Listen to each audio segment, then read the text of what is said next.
Hello বন্ধুরা, আমার ছোট্ট পরিবার গার্ডেন টিপস অ্যান্ড ট্রিক্সে আপনাদের সবাইকে স্বাগত। আবার আজকে যে বিষয় নিয়ে কথা বলবো সেটা কিন্তু এই বৃষ্টির সময় কিন্তু খুব বিখ্যাত। বাগানে ছোট বড় বলুন, সকল বাগানিরা কিন্তু এই গাছটা কিন্তু লাগাতে ভীষণ ভালোবাসে, কারণ তার সুগন্ধ এবং তার সৌন্দর্য সবসময় কিন্তু বাগানিদের মন কেড়ে নেয়। সেটাই হলো আজকের এই ভিডিওতে আমি তোমাদের সাথে তারই ব্যাপারে আমি কিন্তু কথাবার্তা বলবো, কীভাবে তোমরা এর পরিচর্যা করবেন এবং খুব সহজে কিন্তু এর থেকে দারুণ কিন্তু সুন্দর সুন্দর ফুল কিন্তু নিতে পারবেন।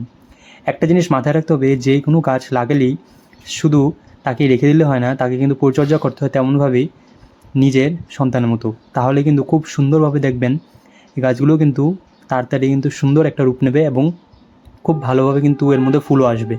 তো চলুন দেরি না করে কিন্তু শুরু করা যাক। আমার যদি পরিবারে আপনারা নতুন হয়ে থাকেন, অবশ্যই কিন্তু যুক্ত হতে পারেন সাবস্ক্রাইব করলে, লাইক করলে, কমেন্ট করলে আমার কিন্তু ভিডিওটা আরও নতুন পরিবারের কাছে পৌঁছাবে এবং আমার পরিবার যেমন বড় হবে, আপনারাও কিন্তু পরিচিতি বাড়বে এবং আমিও কিন্তু অনেকটা অনুপ্রাণিত হব এবং নতুন নতুন ভিডিওস কিন্তু আপনাদের সামনে তুলে ধরতে। তো দেখো, এখানে খুব সুন্দর করে কিন্তু আমি এই বছর লাগিয়েছিলাম রজনীগন্ধার বাল্বগুলো। তো এগুলি কিন্তু এখনও হচ্ছে, আরও কিন্তু স্টিক বেরোবে। তো এখন কিন্তু প্রথম যে স্টিকটা সেটা কিন্তু বেরোলো এবং তার থেকে দেখো ছোটো ছোটো কিন্তু ফুলগুলো কিন্তু ফুটছে। রাত্রিবেলা ভীষণ সুন্দর কিন্তু এর মধ্যে একটা সুগন্ধ কিন্তু পাওয়া যায়, কারণ বাগানে কিন্তু সবসময় মনে রাখবেন রজনীগন্ধা লাগালে তার থেকে কিন্তু গন্ধটা সবসময় কিন্তু সকালে আসে না, রাত্রেবেলায় কিন্তু তার থেকে খুব সুন্দর একটা কিন্তু গ্রান্ট আসে এবং খুব সুন্দর একটা কিন্তু ফ্র্যাগনেন্সও পাওয়া যায়। এই ফুল তোমরা যদি চাও প্রচুর পরিমাণে কিন্তু স্টিক নিতে, কী করবে? তো প্রথম স্টেপটা হলো, এই যে দেখছেন আপনারা পাতাগুলো, এগুলো কিন্তু চাইলে একটু রিমুভ করে দেবেন। পাতাগুলোকে একটু কেটে কেটে দেবেন, কারণ এর ফলে গাছ কিন্তু এখন স্টিকগুলোকে গঠন করতে এবং তৈরি করতে কিন্তু বেশি তার এনার্জি বা শক্তি বলুন সেটা কিন্তু লাগাবে। তো পাতাগুলোকে একটু ছেড়ে দেবেন, স্টেপ 1 বললাম। 2 নম্বর স্টেপটা হলো, এই গাছটাকে অবশ্যই একটা সাপোর্ট দিন।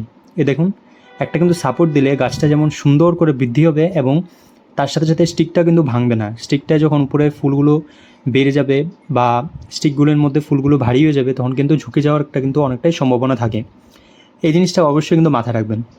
আর 3 নম্বর স্টেপটা হলো, কীভাবে এর মধ্যে ফুলটা আনবেন।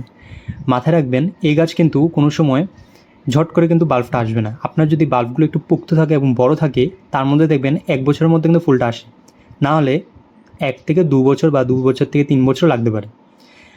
আর আপনারা কিভাবে এর মধ্যে ফুল আনবেন, তাই তো?